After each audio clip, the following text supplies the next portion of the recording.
के चलते 17 लोगों की मौत भी हो गई है। नदियां अपने उफान पर हैं। कई समस्याओं का सामना करना पड़ रहा है आम जनमानस को। वहीं शहरी क्षेत्रों में देखिए लगातार बाढ़ जैसी भी स्थिति बनी हुई है। सड़कों पर पानी भर चुका है, जगह जगह आप देख रहे होंगे। तो लगातार बारिश की वजह से भारी नुकसान देखने को मिल रहा है। तो मकान गिरे हैं, सड़कें टूट गई हैं। बताया जा रहा है कि कुल 17 लोगों की मौत हो गई है भीषण बारिश की वजह से। वहीं देखिए एक बार फिर से भारी बारिश को लेकर चेतावनी जारी कर दी गई है। तो मकान गिरने और बिजली गिरने की वजह से कहा जा रहा है कि 6 लोगों की मौत हो गई है। बता दें कि तराई व पूर्वी हिस्सों में आज बूंदाबांदी के आसार हैं। तो मौसम विभाग की तरफ से चेतावनी भी जारी कर दी गई है। देखिए लगातार कई दिनों से बारिश की वजह से लोगों को अब काफी परेशानियों का सामना करना पड़ रहा है।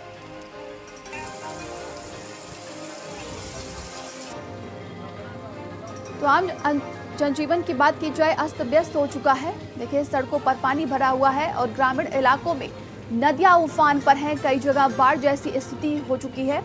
लगातार शासन प्रशासन द्वारा काम भी किया जा रहा है, लेकिन देखिए भारी बारिश के चलते काफी परेशानियां अब लोगों को उठानी पड़ रही हैं। तो तराई व पूर्वी हिस्सों में आज बूंदाबांदी के आसार जताए गए हैं।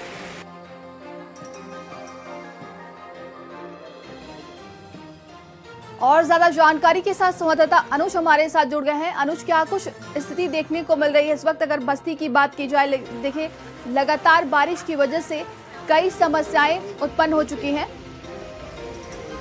और सहयोगी रोहित हमारे साथ देखिए रायबरेली से जुड़ गए हैं। रोहित, क्या कुछ स्थिति अभी इस वक्त रायबरेली की बनी हुई है? नंदिनी, मैं आपको बता दूं कि लगातार 3 दिनों से रायबरेली में झमाझम बारिश हो रही है। वहीं अगर आज की बात की जाए तो आज जो मौसम वैज्ञानिकों द्वारा अलर्ट जारी कर दिया गया कि आज जो तेज हवाओं के साथ जो है तेज रफ्तार में बारिश होगी। तो कहीं ना कहीं बारिश को लेकर अलर्ट जरूर जारी कर दिया गया, लेकिन व्यवस्थाओं की बात की जाए तो व्यवस्थाएं बेपटरी होती हुई दिखाई दे रही है। शहरी क्षेत्र हो या फिर ग्रामीण क्षेत्र, हर जगह जलभराव की स्थिति देखी जा रही है। नाली चौक कहीं पे है तो कहीं पर जो है सड़कों पर गड्ढे जहाँ पर पानी भर के जो हादसे का सबब बन रहे हैं। तो जिस तरह से जो है लगातार बेमौसम बरसात हुई है, उससे स्थिति जो है हर जगह जलभराव देखने को मिल रहा है। वहीं दूसरी तरफ अगर बात की जाए किसानों की, तो कि धान की फसल के लिए बारिश जरूर फायदेमंद साबित हो रही है। वहीं अगर बात की जाए तो चाहे बाजरे की फसल की बात कर ली या फिर मिर्च की फसल की बात की, उसके लिए यह बारिश जो है नुकसानदायक है। जहां एक तरफ किसान जो है जो धान की फसल लगाए हुए हैं उनके लिए काफी फायदेमंद है, वहीं जो किसान जो है मिर्च व जो है बाजरे आदि की फसल लगाए हुए हैं उनके लिए नुकसानदायक बारिश बताई जा रही है। लेकिन अगर दूसरे पहलू में देखा जाए तो जिस तरह से भीषण गर्मी पड़ रही थी उससे जो है लोगों को निजात मिलती हुई दिखाई दे रही है, क्योंकि लगातार जो है गर्मी का प्रकोप देखने को मिल रहा था। तो 3 दिनों से लगातार मौसम सामान्य बना हुआ है। ठंड जो है गर्मी से राहत मिली है और ठंड जैसा माहौल देखने को लग रहा है। तो आज की अगर बात की तो आज भी लगातार सुबह से बारिश हो रही थी, लेकिन अभी फिलहाल जो है बारिश अभी बंद है। जिस तरह से फव्वारों द्वारा बारिश हो रही है, वो जो बारिश जो है अगर जमीन की बात की जाए तो भूमि में जो पानी है वो सोखने वाला काम कर रहा है, क्योंकि ज्यादा रफ्तार में बारिश नहीं हो रही है, रुक रुक कर बारिश हो रही है जो नीचे सोख रहा है, जिससे वाटर लेवल भी अच्छा हो सकता है। तो कहीं ना कहीं बारिश के कई फायदे भी है तो कई नुकसान भी देखने को मिल रहा है। वहीं पितृपक्ष में इस तरह की बारिश जो काफी फायदेमंद बताई जा रही है कि जो पितृपक्ष में अगर बारिश होती है तो शुभ माना जाता है। तो कई इसके जो है मनोवैज्ञानिक कारण भी देखे जा रहे हैं।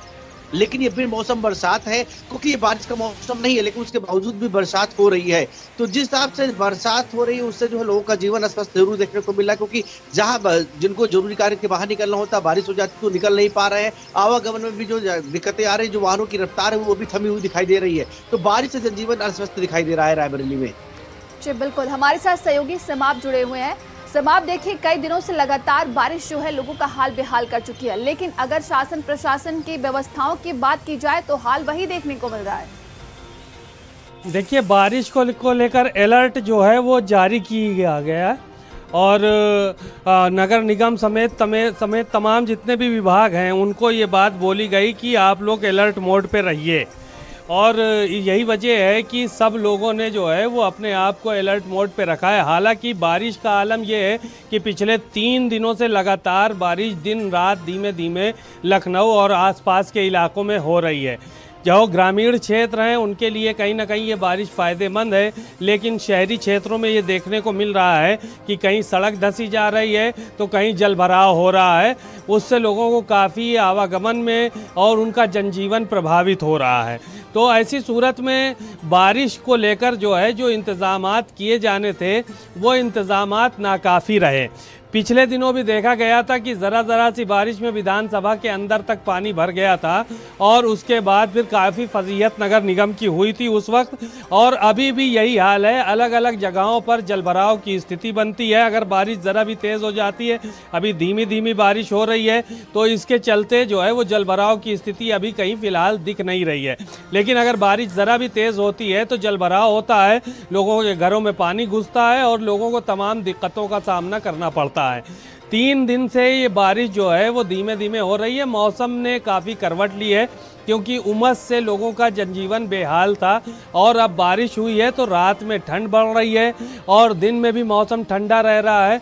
जो बाहर से घूमने वाले सैलानी हैं, जो लोग एंजॉय करने के लिए घरों से निकलते हैं, घूमने के लिए निकलते हैं, उनके लिए मौसम बेहद सुहावना है और पार्कों में और अलग अलग जगहों पर भीड़ भी देखने को मिल रही है। बहरहाल आज तक के लिए अलर्ट जारी किया गया था कि आज तक जो है वो भारी बारिश हो सकती है मौसम विभाग ने, लेकिन अभी जिस हिसाब से मौसम बना हुआ है ये समय सीमा बढ़ भी सकती है और अब यहीं से मान के चलिए कि ये बारिश जो हो रही है अब यहीं से मौसम करवट लेगा और अब सर्दी की तरफ जो है वो हम लोग बढ़ चलेंगे। जी बिल्कुल, हमारे सहयोगी अनुज हमारे साथ लगातार बने हुए हैं। अनुज, देखिए लगातार देखा जा रहा है कि ठंडक और राहत तो मिली है, जिस तरीके से उमस हो रही थी, लेकिन कई जगह स्थितियां बेहद खराब हो चुकी हैं, बाढ़ जैसी स्थिति उत्पन्न हो चुकी है।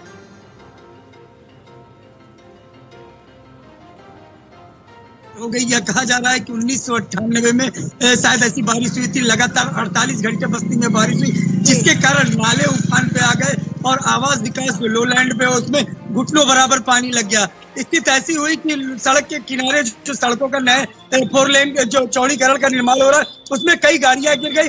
हाईवे पे जो गड्ढे थे, छोटे छोटे गड्ढे थे, वो बड़े गड्ढों में तब्दील हो गए, जिसके कारण कई घटनाएं भी निकल के सामने आई। आपको यह भी बता दें कि इसी बारिश के दौरान तेज हवाओं के चलते जो किसानों की फसलें थी, जो गन्ने की फसलें थी, जो धान की फसलें थी, वह खेतों में ही लेट गई, जिसके कारण किसानों को भी खासा नुकसान हुआ है। यह बारिश उन किसानों के लिए फायदेमंद है जिनकी धान की फसलें अभी फूटी नहीं है, लेकिन जिन किसानों की फसलें फूट चुकी हैं उनके लिए खासा नुकसान ये कहा जा रहा है। ऐसा भी कहा जाता है कि पितृपक्ष में अगर बारिश होती है तो कहीं न कहीं पितृ देवता के उसको देखते हुए कहा जाता है काफी शुभ माना जाता है, लेकिन जिस तरीके से आफत की बारिश आई तो कहीं न कहीं लोगों के लिए अब रोडों पे निकलना दूभर कर दी थी। आपको यह भी बता दें कि पानी का आलम ये रहा कि जब गाड़ियां पास होती थी तो लोगों के दुकानों और घरों तक में पानी चला जाता था, जिनके कारण उनको काफी समस्याओं का सामना करना पड़ा। आवास विकास की स्थिति ऐसी रही कि लोगों के घरों में घुटने बराबर पानी लग गए और लोगों का रात भर उनको पानी टुल्लू पंप के माध्यम से निकालना पड़ा। जी नंदी जी, तमाम जानकारी के लिए आप सभी का बहुत बहुत धन्यवाद है।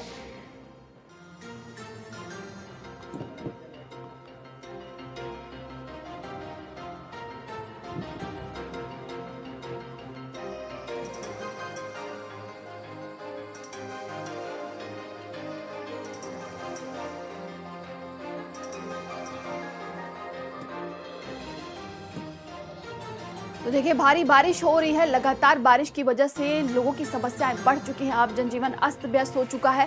अगर ग्रामीण इलाकों की बात की जाए तो वहां पर देखिए किसानों की फसलों का नुकसान हो रहा है और वहीं शहरी क्षेत्रों में देखिए जगह जगह पर जलभराव की समस्या देखने को मिल रही है। सड़कें टूट चुकी हैं जो कि एक बड़ी समस्या को उत्पन्न कर रही हैं। तो ये तमाम देखिए तराई व पूर्वी हिस्सों में आज बूंदाबांदी के भी आसार हैं।